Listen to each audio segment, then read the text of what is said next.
там еще и наша машина, вот там вот где-то. Да. Уже неизвестно где.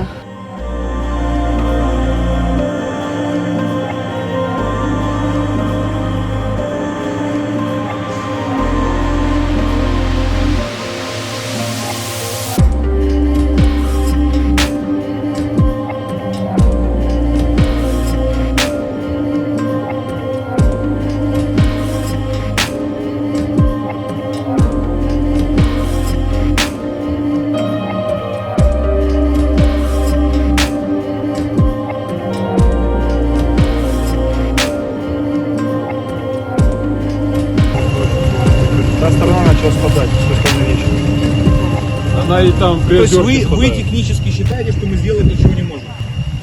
Слышь, ну реально, вот я даже с собой привез Вообще, мелиоводхоз. вообще ничего не можем, получается. Вот она речка.